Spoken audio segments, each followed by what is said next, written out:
ada beberapa syarat yang mungkin bank tidak terlalu suka. Misalnya sebelah kuburan, nah, itu bank juga takut itu.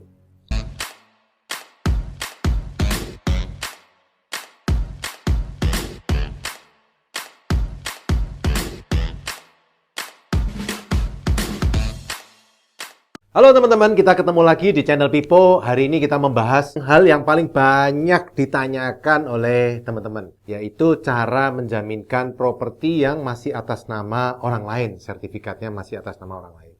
Ya, pertanyaan ini banyak sekali ditanyakan oleh teman-teman di video yang lalu. Kalau teman-teman lihat video yang lalu, saya akan membahas cara beli properti, tapi kita nggak punya modal. Nah, kita beli propertinya pakai kredit. Kemudian kita pastikan bahwa properti tersebut bisa menghasilkan income lebih besar dari angsuran.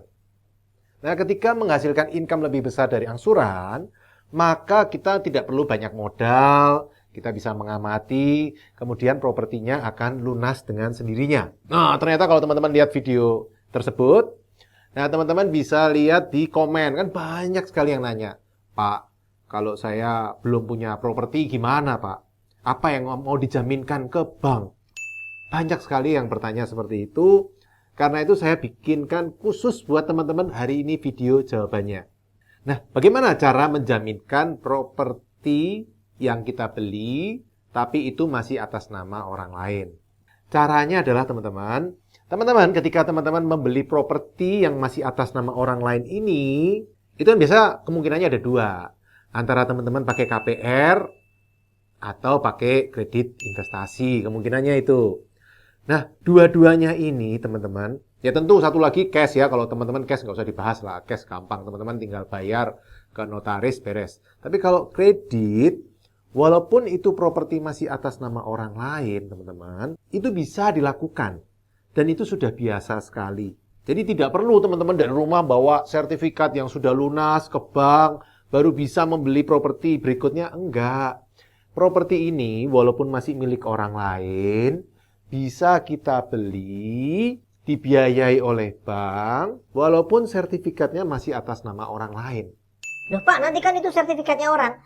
Enggak, teman-teman. Nanti ketika teman-teman setelah beli, setelah disetujui bank, belum bayar ya, penjual, pembeli, bank, notaris ketemu di satu meja.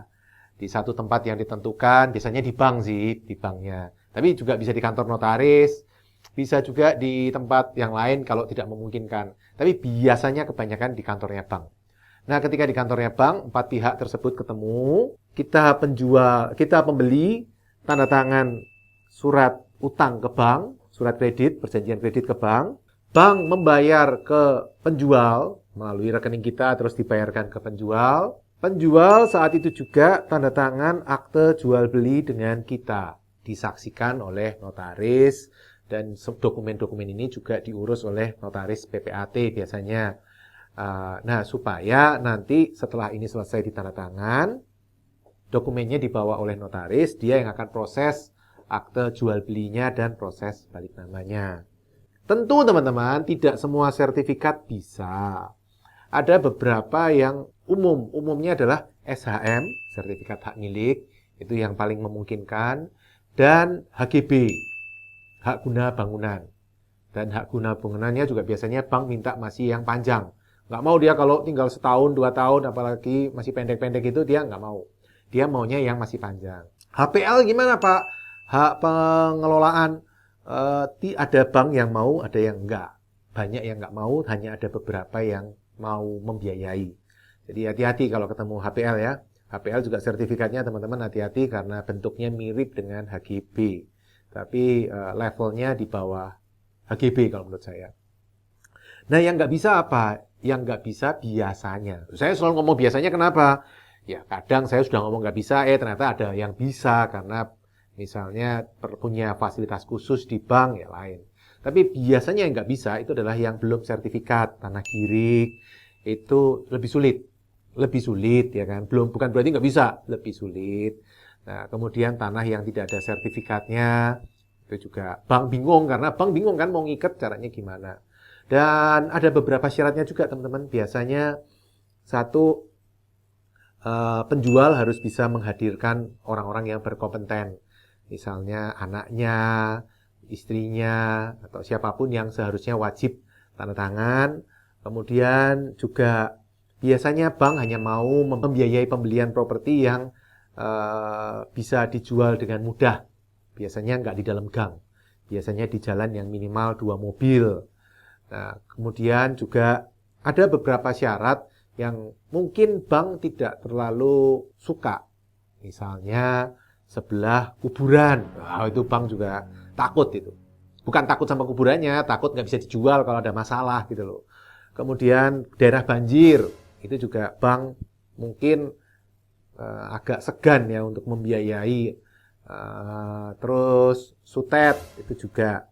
Jadi ada beberapa, tapi secara umum teman-teman biasanya bisa. Asal tanahnya nggak aneh gitu kan. Kalau aneh ya susah. Jadi teman-teman nggak perlu khawatir untuk berinvestasi properti walaupun teman-teman belum punya properti. Banyak anggapan orang yang ngomong, ya kalau mau invest properti, mau kredit harus punya properti yang sudah lunas. Salah teman-teman. Itu salah besar. Kita bisa menjaminkan properti yang akan dibeli. Walaupun itu kita belum bayar, itu bisa. Itu kan prosesnya sama seperti teman-teman kalau mau beli motor atau beli mobil milik showroom, itu kan belum punyanya teman-teman kan? Belum punya kita, motornya masih milik showroom, mobilnya masih milik showroom, tapi ketika kita beli kan bisa dengan leasing. Nah, di bank juga proses KPR juga seperti itu. Nah, ini video khusus saya buatin untuk teman-teman yang nanya. Komennya banyak sekali yang nanya. Pak, kalau nggak punya properti, gimana Pak kalau mau kredit? Ya, jaminkan properti yang mau dibeli. Nggak perlu bawa sertifikat sendiri. Oke, nah terakhir nanti setelah proses itu selesai, notaris akan langsung menyerahkan sertifikatnya ke bank. Jadi tidak menyerahkan sertifikatnya ke kita, karena itu jadi jaminan. Ada juga yang nanya, Pak Pipo, kalau misalnya sertifikat yang mau kita beli dan kita jaminkan ke bank itu ternyata masih dijaminkan di bank oleh penjual. Bisa nggak Pak, kita sebagai pembeli, membeli properti itu, kemudian kita KPR-kan langsung dengan jaminan properti itu? Nah, itu bisa. Itu KPR take over jual beli. Nah, biasa istilahnya seperti itu.